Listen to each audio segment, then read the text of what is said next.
We now move from Bhakti in dance to more specifically Vishnu Bhakti. We have with us Shri Subramaniam Chidambaram, who will take us musically on a journey through Vishnu Bhakti and Vishnu Sthalams in Dravida Bharata. A little about Shri Chidambaram.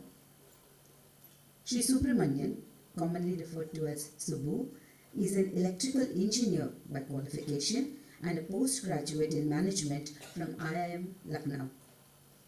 With 13 plus years of experience in management consulting and industry, he is currently working as Director of Strategy for a leading MNC.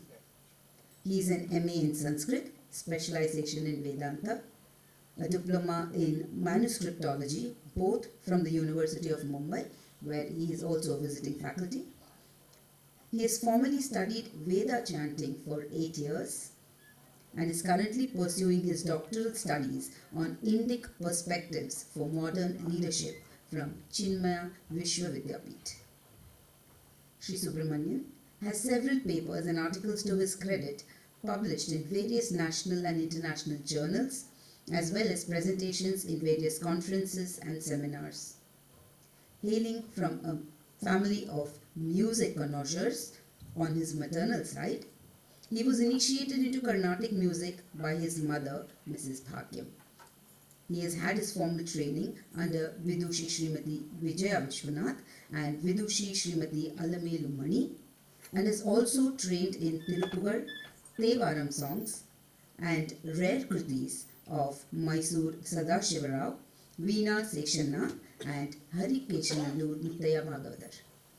Shri Subramaniam has been giving many lecture demonstrations and Sangeeta Upanyasams, combining his interest and skills of music and Indic knowledge. He has also been hosting a channel on YouTube called Subbu's Corner that comprises various kinds of sessions aimed at increasing awareness of our great Indic tradition and knowledge. We would like to welcome on stage Shri Subramaniam Chidambaram.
एकमक्षरं हृदि निरन्तरं भासते स्वयं लिख्यते हृदयकुहरमध्ये केवलं ब्रह्ममात्रम् यमहमिति साक्षात् आत्मरूपेण भाति हृदि विषमनसा स्वं चिन्वतां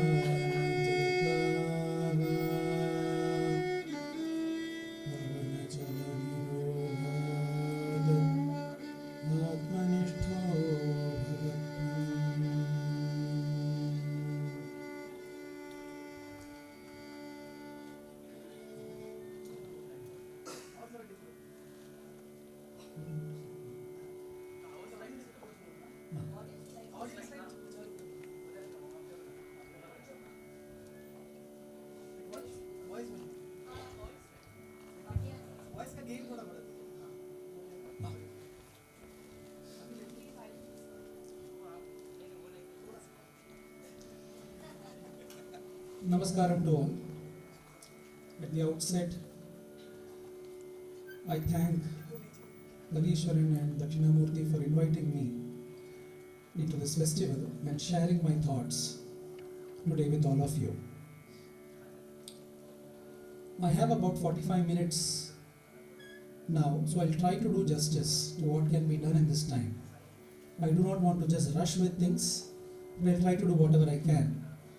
Because Bhakti, Vishnu Sthalams, these are topics for days. Right? Each sthalam can be spoken about and sung about for days. Bhaktas have sung about it for their entire life. So what are we trying to do in 45 minutes? So I'll try to give you a glimpse of some of this in this time. Meenakshi ji has already introduced the topic a bit, so let me take it off from there. Bhakti comes from the root bhaja sevaya, to do seva, to do service. It's one of the primary definitions of bhakti. So if you have to do service, you need a bhakta, you need a devata to do service to. And this entire devata and this bhakti takes a more concrete form in the form of the devata and a place where the devata is consecrated. And that is the importance of the Tirtha Kshetra or the Tirtha Sthala. That is how bhakti comes to the temple, or the relevance of bhakti into the temple. People could ask, can't we do bhakti without temples and going? Yes, of course you can, but the starting is always there. All of us are not jnanis already. We need to start somewhere. Now let us come to the bhakti movement. The concept of bhakti, of course, has been there for ages. Vedas also speak about bhakti in a different form. But bhakti, as we know today, started majorly with the bhakti movement in Bharatavarsha. And the bhakti movement began in the south, in Dravida. Now, why did it begin? Krishna has given a universal statement in the Bhagavad Gita. What is it? Yada yada hi dharmasya glanir bhavati bharata abhyuttanam adharmasya tadatmanam srijamyaham paritranaya sadhunam vinashaya cha dushkritam dharma samsthapanarthaya sambhavami yoge yoge. The Bharatavarsha follows what is called as Sanatana Dharma, the Dharma that has been eternal. When that Dharma faces a challenge, due to a number of reasons, these two statements of Krishna come alive. And there is an Avirbhavam, there is an avatar, there is an incarnation in some form to resurrect and bring back this Dharma. So when various matas began to be formed in the form of Bauddha Mata and Jaina Mata, I am being very careful and not speaking about Buddha and Jaina, Mahavira. I am saying Bauddha Mata and Jaina Mata, that is the followers of Buddha and Mahavira. And those matas started with high ideals of ahimsa, satya, ahimsa, the panchashila, etc. But over time they degraded. When these matas became a challenge to the very existence of the Vaidika Dharma, that is the time when the Bhakti movement began. The Bhakti movement began in the south, as Meenakshi ji also mentioned, with two prominent sets of devotees, the Alvars and the Nayanmars. The Alvars propagating the Vishnu Bhakti and Nayanmars propagating the Shiva Bhakti.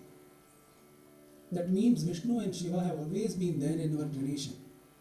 Very contrary to more popular dialogue and narratives that are going around, right? These are new gods we have introduced. Vishnu has been there from the Vedic ages. He is a Vedika Devata.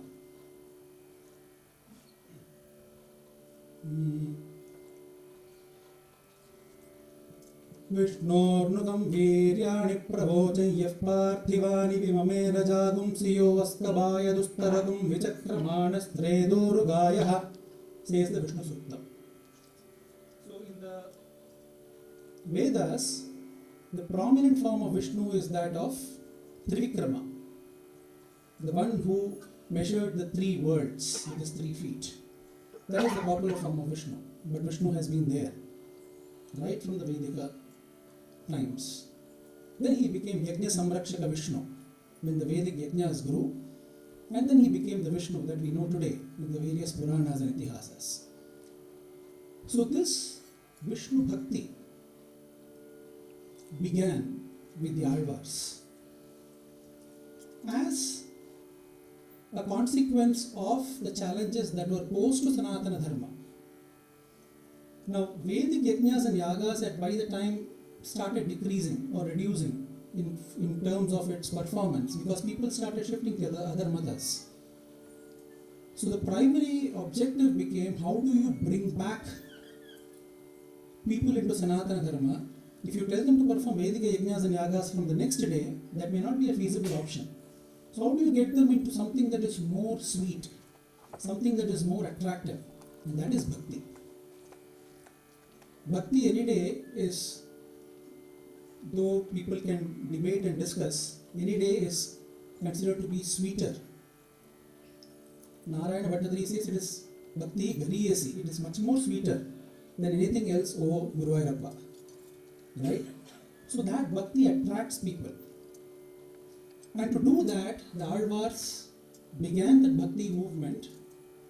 How did they do that? They sang songs. Sangeeta. As Meenakshi ji rightly pointed out, there is nothing in our Sanatana Dharma that is without Bhakti. Again, a popular narrative that goes around to say art form is very different from Bhakti, and Bhakti doesn't need to be in the art form of Bharatavarsha. That is not true. Everything and anything that has developed in Bharatavarsha has only developed from Sanatana Dharma, and it's all been with Bhakti. Devoid of Bhakti, the art form doesn't exist for us. Who is the authority? Tyagaraja himself says, Sangeeta Jnanamu Bhakti Vina Sanmargamu Ganade.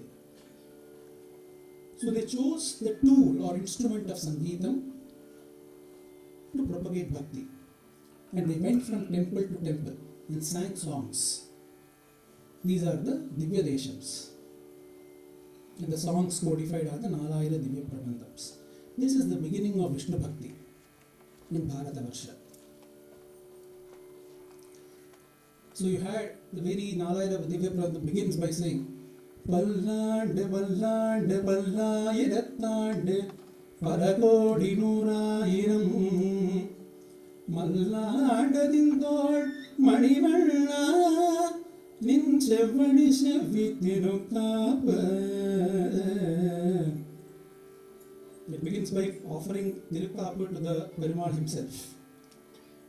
And of course, you have great saints like Nammalvar.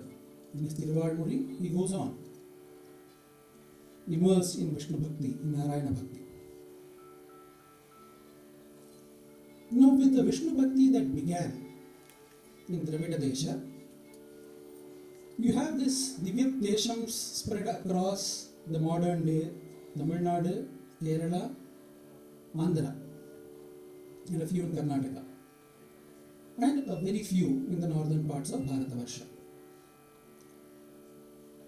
So with this Bhakti movement, this Vaishnava Bhakti that began with the Alvars, it was then further taken in different forms in different parts of Bharatavarsha. So this entire Vishnu Bhakti or Bhakti in general took various forms in various regions of Bharatavarsha. In Karnataka Pradesha, we had the avatarana of Madhvacharya, the great Vaishnavite saint. And the entire Vishnu Bhakti in the Karnataka Pradesha was centered around Udupi, the Krishna of Udupi, which was consecrated by Madhvacharya himself. And that is how the tradition of Vishnu Bhakti in grew, I would say. It has always been in existence, but it grew manifold from the time of Madhvacharya.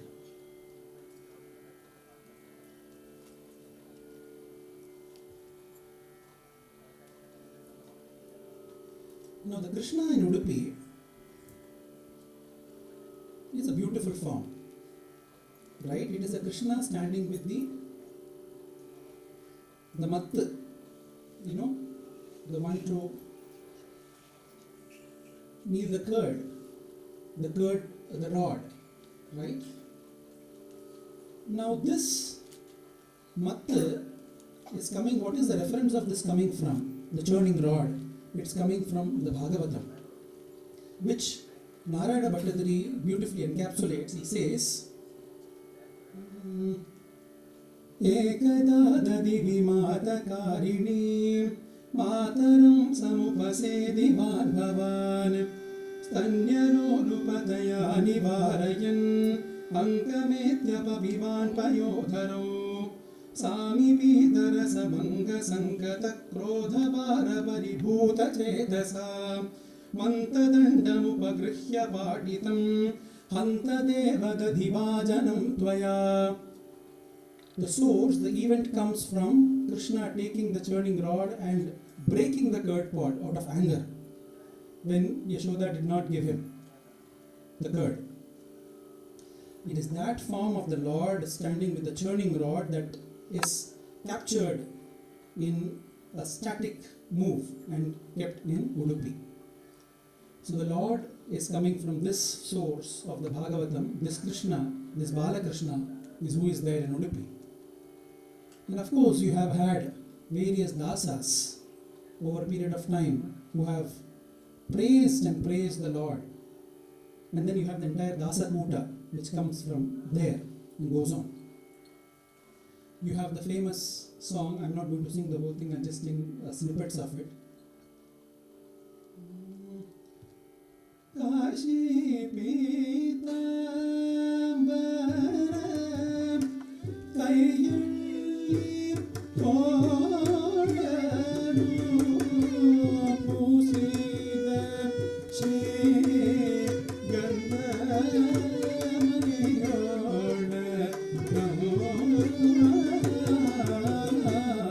Krishna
the Lord, how they have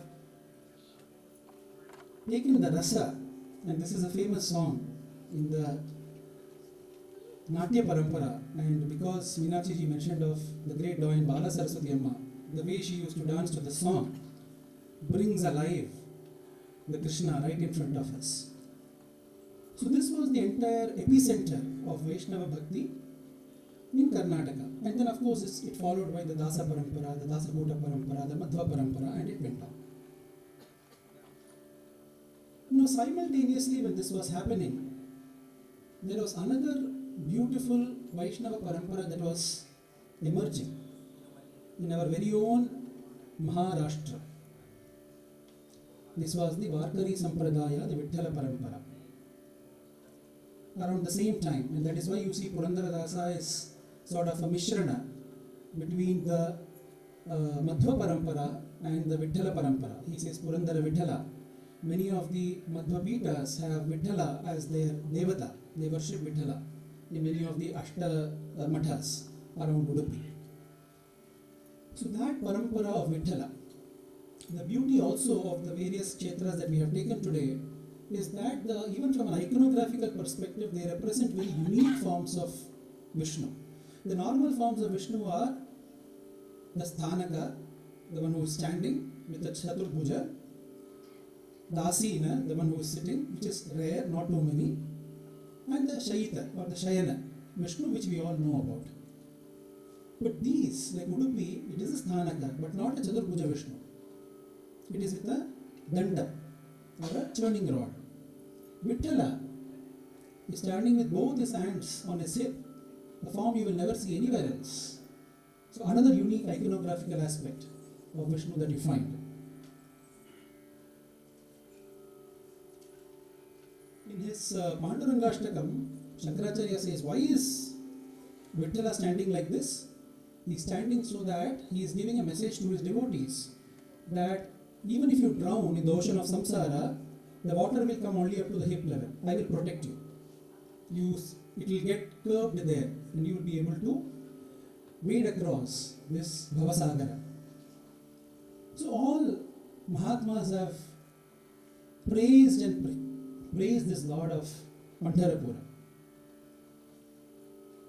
So we will sing one abhang praising this Lord of Pandharapur in our own Maharashtra. This abhang of Sant Namadeva, see, the bhaktas can go to any level. That is their prema, because bhakti satvasmin parama prema rupa, says Narada Maharshi. That's the first definition of bhakti. Sadhu asmin parama prema rupa. It is parama prema, that is bhakti. If you have to define bhakti in one word, it is parama prema.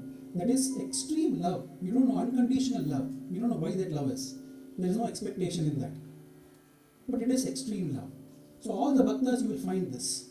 So here Sant Namadeva says, first Pandhari was built and then only Vaikuntha came into the picture. So Vaikuntha doesn't exist from eternity. Pandhari exists from eternity. Panduranga came, then must have come Vishnu. Chandrabhaga came, then Ganga, Godavari and others have come. And he declares that Pandharapura is an Avinashi Kshetra. It will never die because it is placed on the Sudarshana Chakra. It is situated in the Sudarshana Chakra. Just like Kashi is on the Trishula of Parameshwara, and that is why it is an Avimukta Kshetra. Pandharapura is on the Sudarshana Chakra of Mahavishnu, that is why it is an Avinashi Kshetra.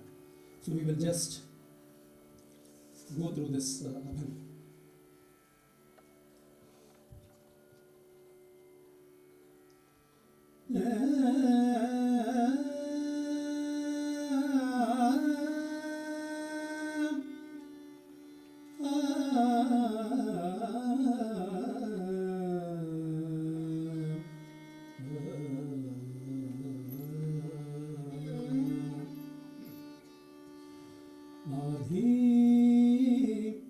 Rachili Pandhari Maga Vaikuntha Nagari Adhi Rachili Pandhari Maga Vaikuntha Nagari Adhi Rachili Pandhari Maga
दासे सुदर्शनावरी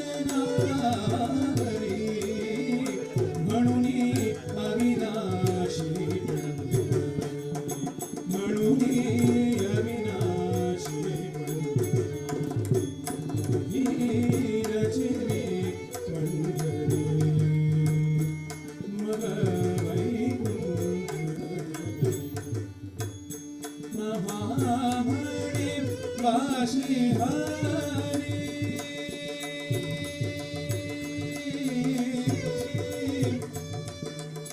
Namami Namami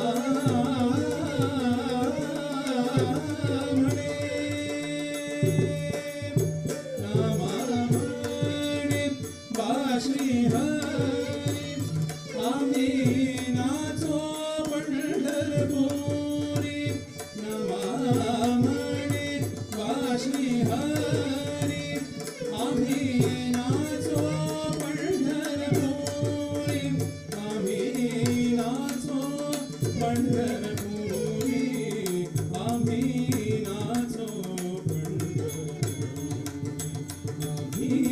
रचिले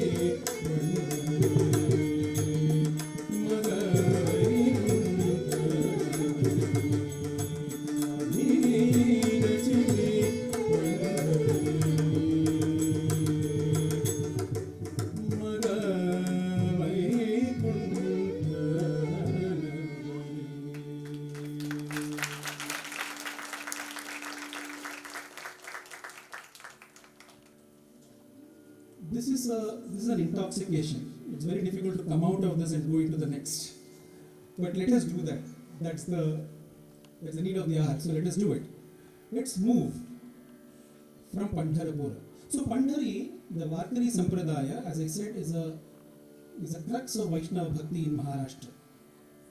But the beauty, even in the Vaishnava Bhakti in Karnataka or Udupi Sampradaya, these are all Smartha Paramparas. That means they have also given equal regard to Shiva Bhakti.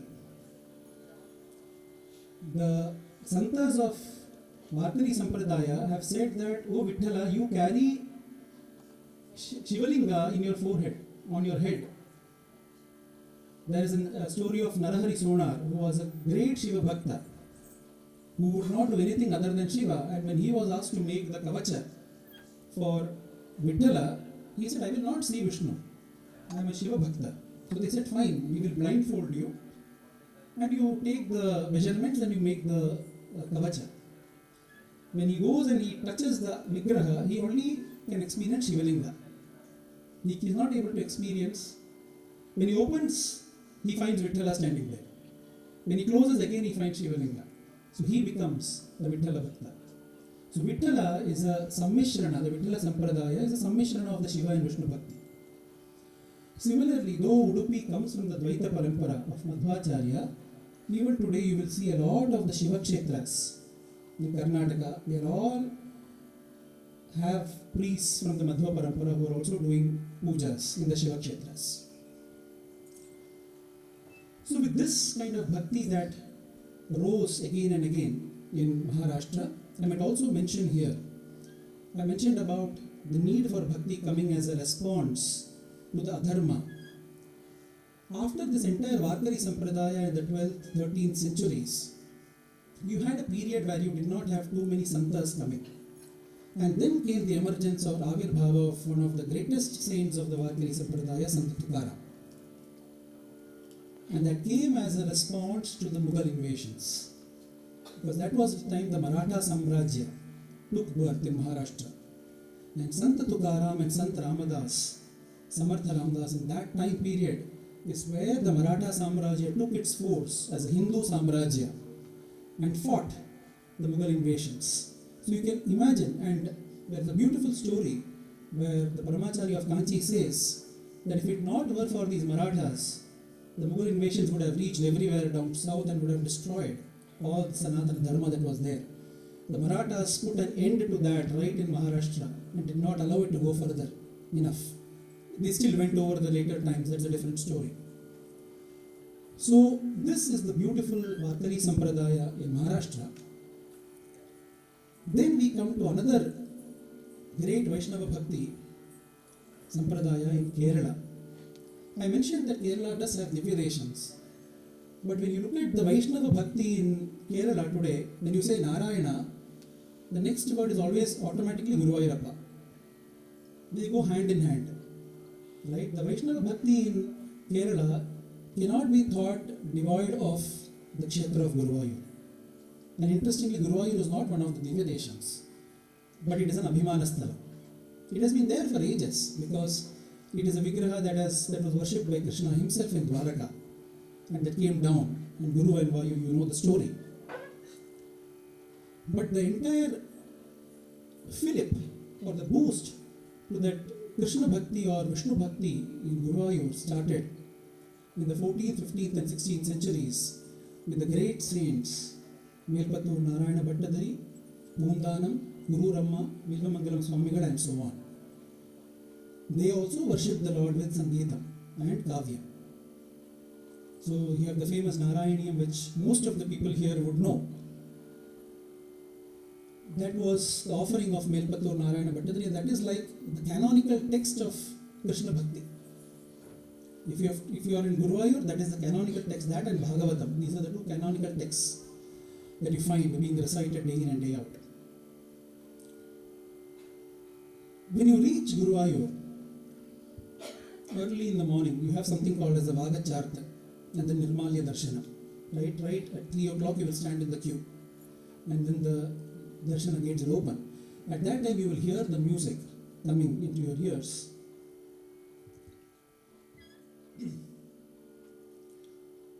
Omkaramaya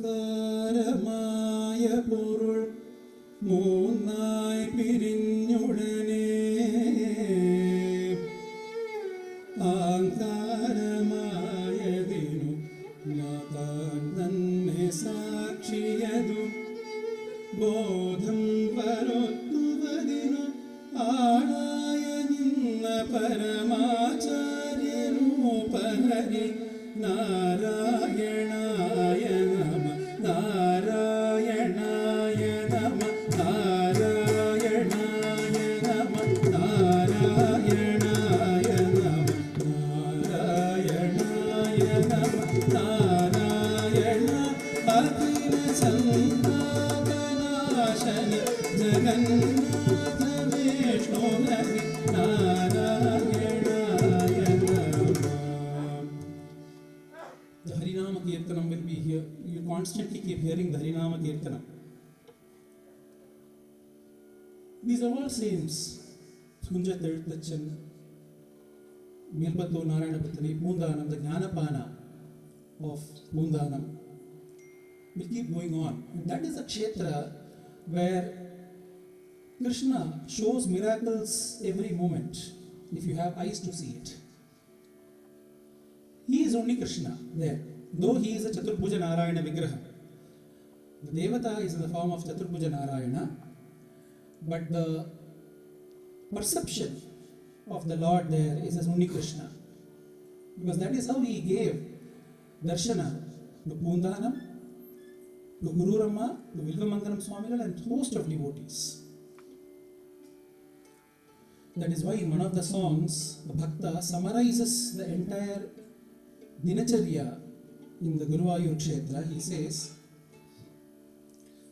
Harinama Kirtanam Unarum Pulariyal Tiruvagachartu Nyan Orthu Pogum Oru Piniyenganum Kanum Pulavidote Tirumudiyen Tirumudi Kannunil Oru Neramengilu Kanayende Guruvayurapari He's summarizing the whole day. He's saying right from the Harinama Kirtanam to the Vagacharta to the Nirmalya Darshanam. you present so many forms of Krishna that the moment a peacock feather I see, I'm reminded of your beautiful hair that wears these peacock feathers. And at the end, the Bhakta says, I'm going with a heavy heart out of Guruvayur because all these memories are there in my memory. It's so fresh in me that it's so difficult for me to move away from you. I want to remain forever with you in this beautiful Bhuloka Vaikuntham. So this is the Bhuloka Vaikuntham, the beautiful Kshetra of Guruvayur. Now, we have had so this is, I said, 15th, 16th century. So, we had the entire Vaishnava Bhakti beginning in the south, it taking its shape in the Karnataka Pradesh in the form of the Udupi and Dvaita Parampara, the Varkari Sampradaya in Maharashtra, the Guruvayur and Krishna Bhakti in Kerala. Tamil Nadu, Andhra, these have always been rich, have always been with Vishnu Bhakti for a very long period of time. In Andhra, though the Divya Deshams have been there and the Vishnu Bhakti has been existing, but the Bhaktas who have contributed hugely, one is Annamacharya, and another is Bhadrachala Ramadasa. And then of course there have been many other Santas. Tyagaraja himself takes his inspiration from these saints. Annamacharya, devoting his entire lifetime to Venkateshwara at Tirumala, not thinking about anybody else, just singing there day in and day out. The very first time he sees those hills, Adivo, Alladivo, Shri Hari Vasamo, Padivela se Shula, Padagalamaya, Adivo, Alladivo, Shri Hari Vasamo, Padivela se Shula, Padagalamaya, Adivo, Alladivo, Shri Hari Vasamo. So many other saints have poured their bhakti to Venkateshwara.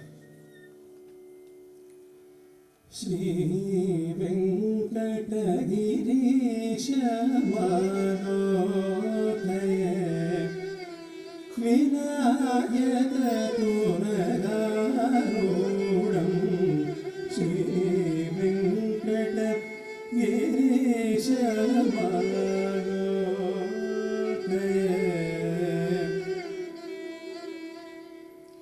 Venkata Shailavi Nivegati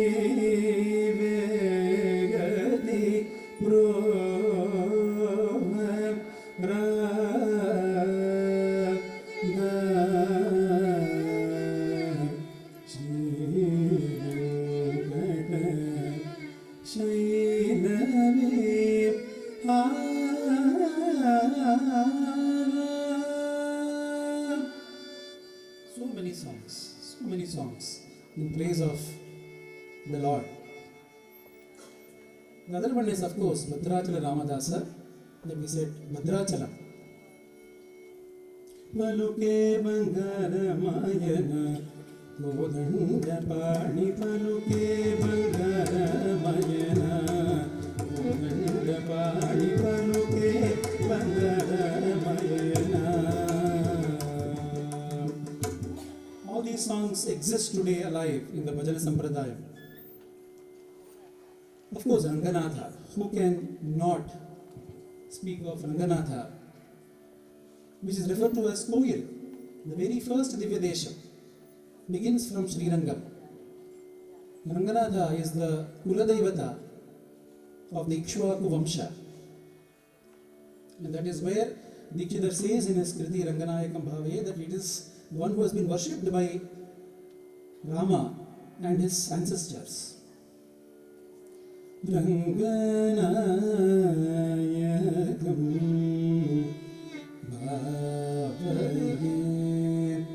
Bhave Shri Ranganayaki Sametam Shri Ranganayaki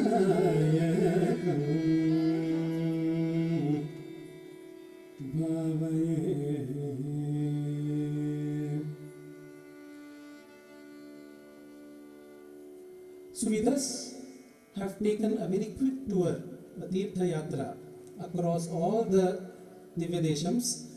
I would like to go on more and more on each of these Divya Deshams, but maybe for some other time.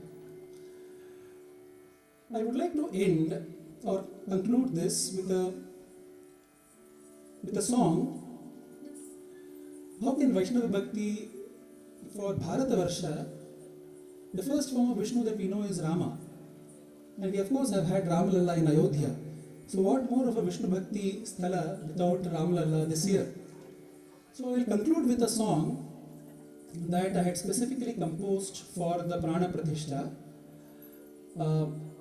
composed and tuned, and Dakshinamurti was my accomplice in that. He was my partner in setting the whole thing to tune and putting the tala behind it. So I would just like to conclude with that song. This is welcoming Rama along with Sita, Hanuman and Lakshmana into his home after so many years in Ayodhya.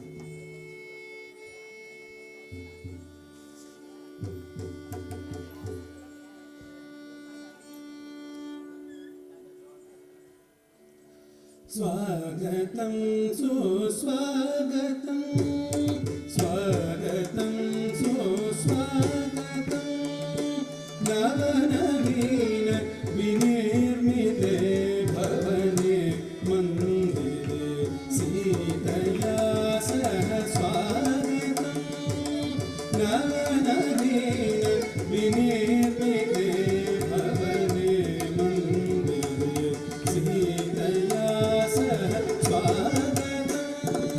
swagatam suswagatam, sahasrash bhakti sapalīkritamuhdam param, sahasrash bhakti sapalīkritamuhdam param, chiragramasya rajasya punastapana kshanamidam, chiragramasya rajasya punastapana kshanamidam, ramarajye nadurveksham.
Absolutely divine way to spend our Sunday morning here.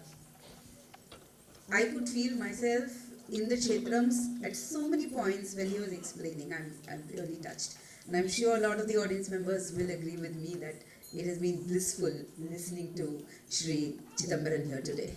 May I request Srimati Kala Srinivasan and Shri Kalishwaran Pillai to kindly felicitate him.